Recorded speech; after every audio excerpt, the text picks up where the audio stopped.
Sziasztok! Én Sziszi vagyok, és ez itt a Hungarian with Sissi podcast magyarul tanulóknak. Ma az Atomi szokások című könyvről fogok mesélni.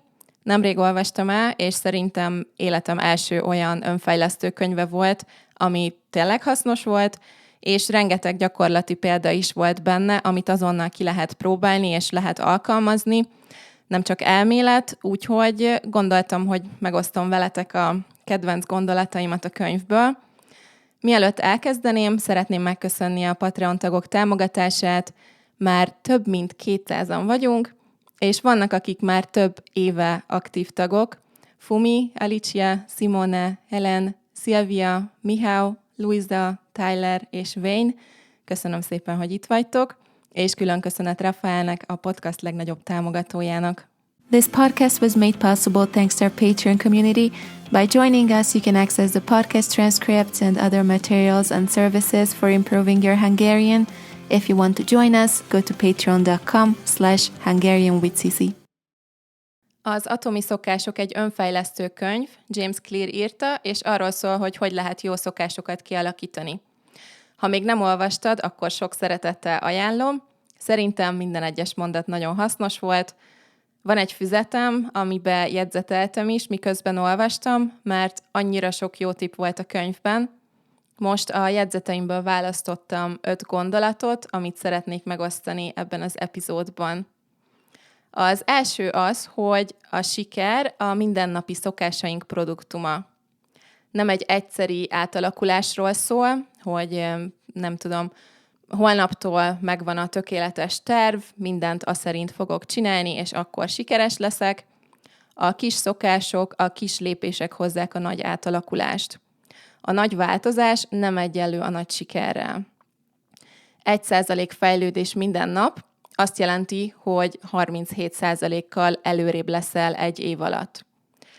Lehet, hogy a napi 1% jelentéktelennek tűnik, nem tűnik soknak, de pontosan ezek a kis lépések, ezek a döntések fognak elvezetni a hosszú távú sikerhez. Ez a napi 1% határozza meg a különbséget aközött, hogy milyen vagy most, és milyen szeretnél lenni. Ha a nyelvtanulást vesszük, én nagyon sokszor elkövettem azt a hibát, hogy nagy szünetet tartottam, sokáig nem tanultam spanyolt vagy lengyelt, és egy nap azt gondoltam, hogy most, holnaptól megváltom a világot, és holnaptól új ember leszek, és minden nap 1 órát fogok nyelveket tanulni. Gondolom, mondanom sem kell, hogy ezekből az elhatározásokból soha nem lett semmi. Nem lehetetlen, biztos vannak emberek, akiknek ez sikerül, de a túl nagy, drasztikus változás általában túl nehéz. Túl sok energia kell hozzá, ami nem lesz minden nap, mert emberek vagyunk. Ezért kellenek jó, stabil szokások, amiket szép lassan be tudunk építeni a mindennapjainkba, és a végén már a magyar tanulás is olyan lesz, mint a fogmosás. Annyi szokásunk van, amit csinálunk minden nap. Erre is tök jól rávilágított ez a könyv. Volt benne egy olyan feladat, hogy írd le az összes fix szokásodat, amiket minden nap csinálsz, és érdekes volt mindent összeírni, mert nem is gondoltam, hogy ilyen sok napi szokásom van. A legtöbb dolog már annyira beépült az életembe, hogy nem plusz energia megcsinálni, csak egyszerűen szokássá vált. Például minden reggel beágyazok, minden reggel kutyát sétáltatok, délután 10 percet takarítok a kertben, de az is szokás, hogy felkelsz, fogat mosol, zuhanyzol, reggelizel, ebédelsz, vacsorázol, kávézol, 7-kor elindulsz munkába, és az is egy szokás, hogyha hazaértél, akkor munka után leülsz a tévé elé, és ott maradsz 2 órán keresztül. Egyáltalán nem biztos, hogy ezt azért csinálod, mert ezt szeretnéd, lehet, hogy szimplán azért csinálod, mert ezt szoktad meg. És most jön a második gondolat, amit szerettem volna megosztani a könyvből, ami az, hogy azt kapod, amit ismételsz.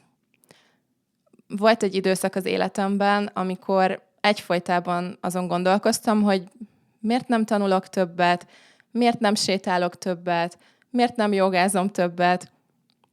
Ezek olyan dolgok, amiket tényleg szeretnék csinálni, és amikor már csinálom, akkor nagyon élvezem. Ha szeretném csinálni, akkor miért nem csinálom? És rájöttem, hogy azért, mert nagyon sok olyan szokás veszi el az időmet és az energiámat, ami nem jó nekem. Régebben sokszor használtam kifogásnak azt, hogy nincs időm, de mióta látom, hogy hány órás képernyő időm van a telefonomon, ezt már nem merem mondani, mert látom, van rá bizonyíték, hogy lenne időm, ha nem a telefonomat görgetném. Egy ideje azt mondogattam kifogásként, hogy nincs energiám. Ez igaz is volt, de aztán elgondolkoztam azon, hogy miért nincs energiám, és rájöttem, hogy azért, mert a legtöbb szokásom elveszi az energiámat, nem pedig ad. És már olyan régóta ismételgettem ugyanazokat a rossz szokásokat minden nap, hogy ezt kaptam. Olyan ember lettem, aki csak azokat a dolgokat nem csinálja, amik feltöltenék, amiket igazán szeretne csinálni. De ha pont ezeket a dolgokat nem csináljuk, akkor meg minek élünk. Úgyhogy nemrég elhatároztam, hogy itt az idő, elkezdtem olvasni ezt a könyvet, és minden nap csak 10 percet olvastam, tényleg figyelmesen. Nem akartam gyorsan a végére érni, mert szerettem volna gyakorlatba is ültetni, amit olvastam, és ahhoz idő kell. A harmadik dolog, amit szeretnék megosztani az atomi szokásokból, az egy konkrét tipp, hogy lehet új szokásokat kialakítani. Van több tipp is a könyvben, de nekem 3 különösen tetszett. Az egyik az, hogy párosíts egy már fix szokást egy új szokással. Válasz valamit, amit tényleg minden nap csinálsz, például kávézás vagy reggelizés, és akkor az egy fix támpont, és lehet ahhoz igazítani az új szokásodat. Például reggeli után 10 percet magyarul tanulok. A másik az, hogy párosíts valamit, amire szükséged van, valami olyannal, amit csinálni akarsz. Például, mire van szükségem? Többet szeretnék mozogni. Mit akarok csinálni? Tévét nézni. Ez most egy saját példa, de én ezt úgy oldottam meg, hogy vettem egy kis futópadot, és nem fogok hazudni, nem mindig, de nagyon sokszor sétálok, miközben filmet nézek. Volt egy nap, amikor nagyon kimerült voltam, és semmi másra nem vágytam, csak arra, hogy zombiként görgethessem a TikTokot 1 órán keresztül, és azt mondtam magamnak, hogy jó, nézhetsz TikTok videókat, de akkor legalább sétálj közben. És sétáltam 1 órát. A harmadik pedig az, hogy válasz egy fix időpontot. Például én minden nap este 7:30-kor megyek sétálni, mert akkor kezd lemenni a nap, már nincs annyira meleg, és a naplemente is nagyon szép, úgyhogy mindegy, hogy mit csinálok. Tévét nézek, vagy dolgozom, vagy olvasok. Nem számít, 7:30-kor felállok, és kimegyek sétálni. Érdekes tapasztalat volt, hogy azt gondoltam, hogy rossz szokásokat sokkal könnyebb kialakítani, mint jó szokásokat, de én úgy érzem, hogy ez nem igaz. A harmadik nap után már bekapcsolt az agyamban egy gomb este 7:30-kor, hogy most jön a séta. Vedd fel a cipődet. Szerintem az sem mindegy, hogy mit szeretnél csinálni, mert ha 5 új dolgot szeretnél beépíteni a napi rutinodba, amit utálsz, akkor az valószínűleg nagyon nehéz lesz.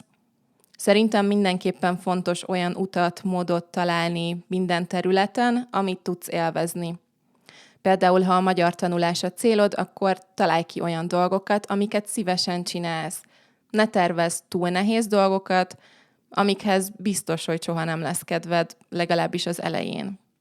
Ha a sportolás a célod, és utálsz futni, akkor ne fuss. Annyi lehetőség van, próbálj ki mindenfélét, biztos találsz valamit, ami tetszeni fog. Nem csak a futás és a konditerem létezik.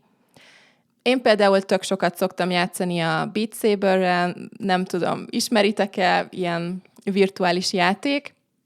Az is mozgás. Vannak nagyon izzasztó pályák, de tök szórakoztató. A negyedik gondolat, ami nagyon tetszett, az volt, hogy a viselkedésed az identitásodat tükrözi. Tehát, ha te azt gondolod magadról, és sokszor el is mondod, hogy te egy lusta ember vagy, akkor valószínűleg úgy is fogsz viselkedni. Ha teljesen az identitásod részévé teszed azt például, hogy te egy poliglott vagy, és ahelyett, hogy azt mondogatnád, hogy lusta vagy tanulni, úgy gondolsz magadra, mint egy komoly nyelvtanulóra, akkor ez látszani fog. Ez az első lépés, hogy el kell dönteni, hogy milyen ember akarsz lenni. Ha ez megvan, akkor a második lépés, hogy kis lépésekkel, kis győzelmekkel bizonyítsd be magadnak, hogy tényleg ilyen vagy. Tanulj 15 percet magyarul kedden és csütörtökön, és ahelyett, hogy azt mondogatnád, hogy lusta vagy, és többet kéne tanulni, mondd azt, hogy te rendszeresen heti 2-szer tanulsz magyarul. Később hozzá lehet adni több napot is, és hosszabb ideig is lehet tanulni, de kezdésnek azt kell átformálni, hogy mit gondolsz magadról. Vagy például, ha Vizsla Patreon tag vagy, akiknek van havi találkozó, ahol magyarul beszélgetünk, és nem vagy benne biztos, hogy jó lesz az időpont, el tudsz jönni a találkozóra, akkor is beépítheted a rutinodba, hogy felkészülsz a beszélgetésre.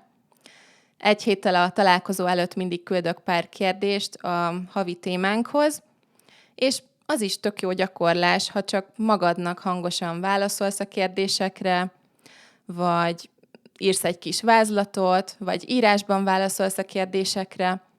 Ne úgy gondolj magadra, hogy te vagy az, aki soha nem tud részt venni, hanem úgy, hogy te mindig felkészülsz a beszélgetésre. A könyvben volt egy példa 2 emberről, akik sokáig dohányoztak, de le akartak szokni. Egy eseményen mindkét embert megkínáltak cigarettával, és az egyik azt mondta, hogy próbálok leszokni, a másik pedig azt, hogy köszönöm, nem dohányzom. Ő már az identitása részévé tette azt, hogy ő nem dohányzik. A másik még úgy gondolt magára, mint aki dohányzik. Nekem nagyon tetszett ez a példa. Az 5. gondolat pedig az, hogy nem baj, ha elesel, csak állj fel és menj tovább. Nem baj, ha egy nap tanulás kimarad, mindenkivel előfordul, de ha ott maradsz a földön, miután elestél, és már 1 hete nem tanultál magyarul, akkor nem fogod elérni a célod. Nem baj, ha kimarad valami, ha elrontasz valamit, csak másnap folytasd úgy, ahogy eddig csináltad. Vagy ha például már régóta heti 5-ször fél órát tanultál magyarul, és egyik nap csak 10 percet tanulsz, nem baj. Az a lényeg, hogy legyél ott, csináld, és erősítsd a szokást.